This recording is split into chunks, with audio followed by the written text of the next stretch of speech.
예수님은 나의 왕, 나의 주인, 나의 생명이십니다. 하나님 아버지, 바울이 로마에 갈 수 없어서 헬라에서 3개월 동안 머물면서 로마서를 써 보냈다는 말씀을 읽습니다.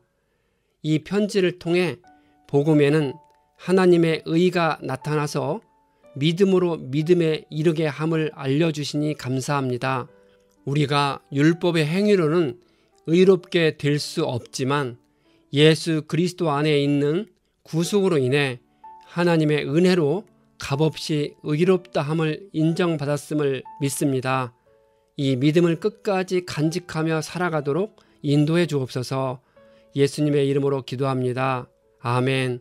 오늘 읽을 말씀은 사도행전 20장 1절부터 6절과 로마서 1장부터 3장입니다. 이 말씀의 핵심은 첫째, 바울은 에베소의 소요가 그치자 마케도냐를 거쳐 헬라에 도착해서 3개월간 지내며 로마서를 써 보냈습니다. 둘째, 마음에 하나님 두기를 싫어하는 자를 정욕과 욕심에 내버려 두면 모든 인간은 매우 추악하게 됩니다.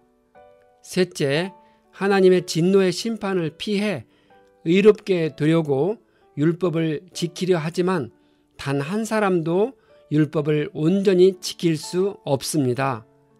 넷째, 예수 그리스도를 믿는 모든 자에게 하나님의 의가 차별 없이 임합니다.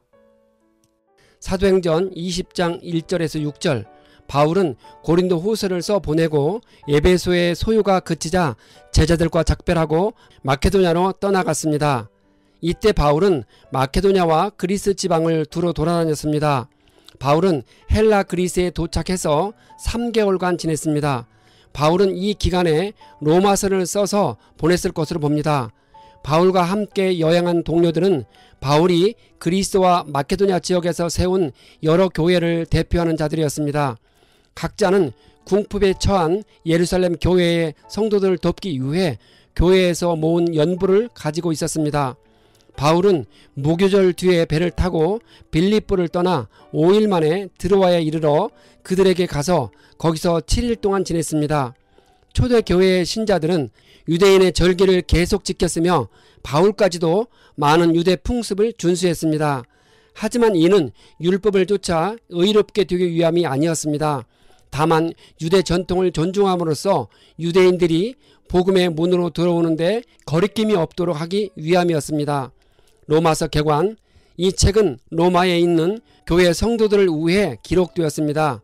로마 교회 안에는 유대계 그리스도인과 비유대계 그리스도인 사이에 율법을 지키는 것과 구원의 문제에 관하여 긴장과 갈등이 있었던 것으로 보입니다. 그들에게는 복음에 대한 올바른 교훈이 필요했습니다. 이 책은 복음이란 무엇인지를 이야기하면서 죄와 구원의 문제를 다루며 더 나아가 복음에 합당한 삶에 대하여 중요한 가르침을 줍니다. 일반적으로 바울이 로마를 방문하기 전인 3차 선교 여행 중에 고린도에서 이 편지를 썼을 것으로 추정합니다. 그때 바울은 예루살렘 교회 성도들에게 헌금을 전달한 다음에 로마로 갈 계획을 가지고 있었고 이후에는 제국의 서쪽 지역인 스페인으로 넘어가고자 했습니다. 로마서는 문안 인사, 감사, 본문, 권면, 개인적인 인사와 축도를 포함한 성경 서신의 모든 표준적인 특징을 담고 있습니다. 이 책을 다른 서신서와 구별 지어주는 것은 본문이 길면서도 주의 깊게 구성되었으며 일관된 신학적 논증을 제시해 준다는 점입니다. 이 책은 신약의 여러 서신서 중에서 가장 치밀하게 구성된 편지입니다. 그래서 로마서는 편지로 읽히면서 또한 신학 논문처럼 읽혀지고 있습니다. 이 책의 핵심 주제는 모든 사람은 죄인이며 따라서 모든 사람이 예외 없이 죄에서 구원받아야 한다는 것입니다. 모세의 율법은 선하고 거룩하지만 죄의 권세에 대항할 수 없습니다. 하나님이 베푸시는 의를 통해 죄가 심판받고 구원이 베풀어집니다. 예수 그리스도가 오심으로써 구속사의 이전 시대는 지나갔고 새 시대가 시작되었습니다. 칭의는 오직 예수 그리스도를 믿는 것으로만 가능하며 주님과 함께 죽고 성령의 역사를 경험하는 이들은 새로운 삶을 살게 됩니다. 하나님은 구원에 있어서 주관자이시니 유대인과 이방인 모두에게 구원의 약속을 성취하십니다. 우리의 행위가 율법을 온전히 만족시킬 수 없기 때문에 하나님은 행위가 아닌 믿음으로 의롭다 하심을 얻게 하셨습니다. 그러나 행위가 아닌 믿음으로 의롭다 함을 얻는다고 해서 아무렇게나 행동해도 된다는 뜻은 결코 아닙니다. 의인이 되었으면 이후로는 성령의 법을 따라 살면서 거룩한 열매를 맺어야 합니다. 로마서 1장부터 11장까지는 믿음의 교리에 대한 부분을 다루고 있고 우리의 신분이 어떻게 변했고 결정되었는지 언급하고 있습니다. 12장부터 16장까지는 그리스도의 십자가 피로 의롭게 되고 새 생명을 얻은 자가 어떻게 살아야 하는지 기준을 제시하고 있습니다. 1장, 바울은 자신이 부르심을 받은 사도라고 밝히고 있습니다. 자신은 하나님의 복음을 전하기 위하여 따로 세우심을 받았다고 고백합니다.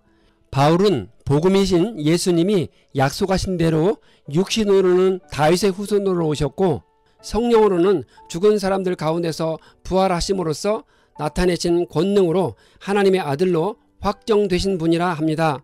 성결의 영이라는 표현에는 하나님은 성결하신 분이라는 사실과 우리를 성결하게 하시는 성령 사역이 포함되어 있습니다. 부활은 예수님이 자신을 가리켜 증거하신 모든 것들이 진리임을 입증하고 예수님의 가르침과 약속이 믿을 만한 것임을 입증합니다. 부활을 통해 예수님은 죽음의 권세를 이기셨고 모든 자들에게 영원한 새 생명을 주셨습니다. 바울은 믿는 자가 성도로 불려질 자격이 있다고 합니다. 성도는 예수 그리스도의 구원과 성령의 사역을 통해 정결함을 받아 성화된 자들을 가리킵니다. 본래 이 말의 어원은 따로 구별된 자들이라는 뜻으로 하나님의 영광과 사역을 위해 헌신된 자들이라는 의미입니다. 사람이 사람에게 신령한 은사를 제공할 수 없고 오직 성령만이 그것을 할 수 있습니다. 그렇지만 사람은 각 사람에게 이미 주어진 성령의 신령한 은사들을 알고 개발하게 함으로써 다른 이들 속에 역사하시는 하나님의 사역을 더욱 견고하게 하고 확증하는 데 기여할 수 있습니다. 바울은 로마에 있는 성도들에게 복음을 전하기를 원하고 있습니다. 복음이란 좋은 소식, 굿뉴스입니다. 복음은 하나님의 은혜로 하나님의 독생하신 예수님이 인간의 죄값을 대신 치러주셨으므로 누구든지 예수를 구주로 믿으면 죄사함을 받아 구원을 얻는다는 내용입니다. 하나님은 우리에게 심판과 죽음 대신에 구원과 영생을 약속하셨기 때문에 참으로 기쁜 소식입니다. 하나님은 창조된 모든 피조물을 통해 세상 속에 자신을 분명히 나타내 보이셨습니다. 자연의 모든 것은 우연의 산물이 아니고 창조주의 존재를 입증해주는 무수한 증빙 자료인 것입니다. 작은 미생물부터 광활한 우주의 별자리까지 모든 것들이 전능하신 디자이너의 존재를 분명히 보여주고 있습니다. 모든 만물 안에는 창조주의 신성이 있으니 사람이 하나님을 못 보았다고 핑계할 수 없습니다. 하지만 하나님은 믿음을 거부하는 자를 내버려 두셨다고 합니다. 하나님이 자신의 선한 영향력을 철회함으로써 그들의 죄가 그들의 삶을 온통 지배하도록 허용하셨다는 뜻입니다. 그런 죄의 자연스러운 결과는 심판과 사망입니다. 바울은 동성애를 죄에 방치된 인간들이 범하는 성적 타락의 가증스러운 본보기로 삼았습니다. 바울은 동성애를 부끄러운 욕심인 통제를 벗어난 악한 욕종으로 보고 그것을 하나님의 신성한 창조 순리를 거스르는 비정상적인 변태적인 성욕으로 규정했습니다. 바울은 사람들이 하나님의 형벌이 있다는 사실을 안다고 합니다. 어떤 이들은 죄에 대해 형벌을 경고하는 하나님의 말씀을 들을 수 있습니다. 그런 하나님의 말씀을 듣지 못하는 사람들조차도 모두 양심이라는 것을 가지고 있습니다. 양심은 죄에 대해서는 그에 상응하는 결과가 뒤따른다는 것을 본능적으로 알게 해주는 도덕적인 센서입니다. 2장, 그러므로 모든 사람은 누구든지 죄가 없다고 변명할 수 없습니다. 그래서 다른 사람을 심판할 수 없습니다. 우리는 하나님의 심판이 모든 사람들에게 공정하게 내린다는 것을 압니다. 하나님은 인자하심을 따라 공정한 심판을 베풀어 회개하도록 하시지만 완고한 사람은 회개할 마음이 없습니다. 그러니 하나님의 공정한 심판이 있는 날에 자기가 받을 진노를 스스로 쌓아 올리고 있는 것입니다. 그래서 하나님은 각 사람에게 그가 한 대로 갚아 주실 것입니다. 바울은 본문에서 선을 행한다고 영생을 얻을 수 있다고 하지 않았습니다. 바울은 영생이 오직 하나님께로부터 주어지는 선물이라고 말했습니다. 7절에서 바울이 말하고 있는 바는 우리의 모든 행위는 그에 따른 필연적인 결과를 낳는다는 것입니다.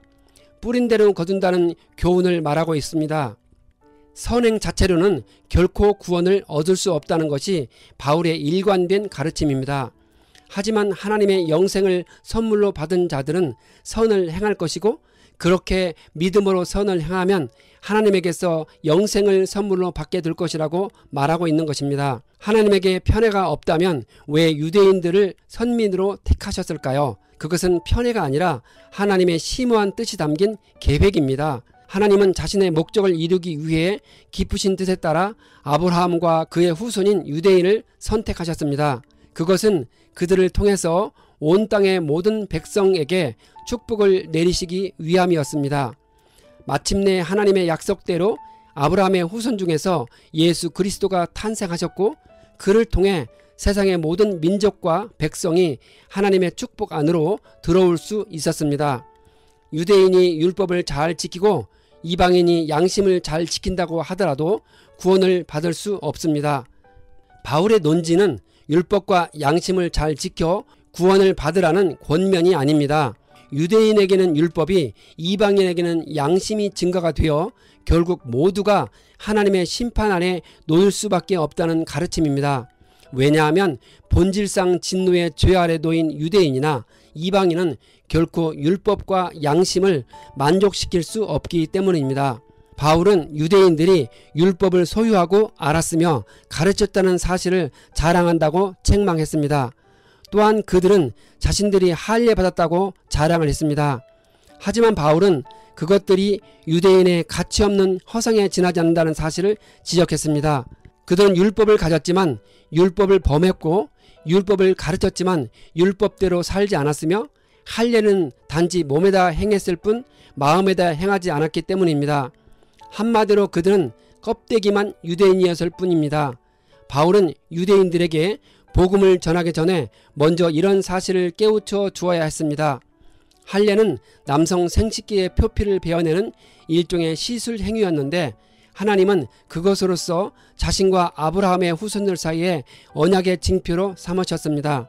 따라서 할례는 이스라엘 백성들로 하여금 하나님의 언약을 기억나게 해주는 역할을 했습니다. 할례가 이 역할에 충실하여 그들이 언제나 하나님의 언약을 기억하고 하나님의 말씀에 순종하는 삶을 살아갈 때 그것은 진정한 가치를 지니는 것입니다. 하지만 유대인들은 할례의 본질을 잊고 그것을 단지 선민의 자랑거리로만 삼고 살았습니다. 3장 바울은 유대 사람의 특권은 무엇이며 할례의 이로움은 무엇인지를 물으며 무엇보다 유대인들이 하나님의 말씀을 맡았음을 강조합니다. 그래서 그들이 하나님의 뜻과 목적에 대해 먼저 알게 되었습니다. 하나님은 신실하시며 사람은 다 거짓말쟁이지만 하나님은 참되십니다. 어떤 사람이 나의 거짓됨 때문에 하나님의 참되심이 더욱 분명하게 드러나서 하나님께 영광이 돌아간다면 왜 내가 여전히 죄인으로 판정을 받는 것일까라는 의문을 가질 수 있습니다. 바울의 논리는 그러면 좋은 일이 생기도록 악한 일을 하자 하고 말할 수 있느냐고 반문합니다. 유대인들 중 어떤 이들은 하나님의 은혜에 관한 바울의 가르침이 율법의 가치를 훼손시킨다고 생각했습니다. 왜냐하면 그들은 은혜가 사람들에게 도덕적인 관념을 포기하게 만들고 자신이 하고 싶은 대로 무엇이든 하게 만든다고 생각하기 때문입니다. 하지만 그들은 하나님의 은혜를 제대로 이해하지 못한 자들이었습니다. 오히려 은혜는 사람들로 하여금 하나님의 뜻에 따라 거룩한 삶을 살아갈 수 있는 힘을 공급해 주기 때문입니다. 하나님의 은혜는 사람을 의롭게 만들 뿐만 아니라 변화시킵니다. 우리는 은혜로 말미암아 의롭게 되고 은혜로 인해 올바르게 살아갈 수 있습니다. 바울은 구약 성경의 여러 구절을 동시에 인용하며 모든 사람이 다 죄 아래 있음을 언급하고 있습니다. 율법 위에 나타난 하나님의 한 의가 있다고 합니다. 율법 속에도 하나님의 의가 나타나 있기는 하지만 본질상 죄인 된 사람들은 율법의 행위를 통해서는 결코 의를 획득하지 못하고 오직 자신이 죄인이라는 사실만을 깨달을 뿐입니다. 그래서 하나님은 불의한 인간들을 위해서 율법 위에 한 의를 준비해 놓으셨는데 그것은 예수 그리스도를 믿는 믿음으로써 얻을 수 있는 이른바 이신칭의의 의였습니다. 이 의는 갑자기 마련된 것이 아니고 구약 성경을 통해 오랜 세월 동안 앞으로 오실 메시아 예수로 언급되어 왔습니다. 하나님이 예수를 화목제물로 내주셨습니다. 그것은 그의 피를 믿을 때에 유효합니다. 하나님께서 사람들이 이제까지 지은 죄를 간과하심으로써 자기의 의를 나타내셨습니다.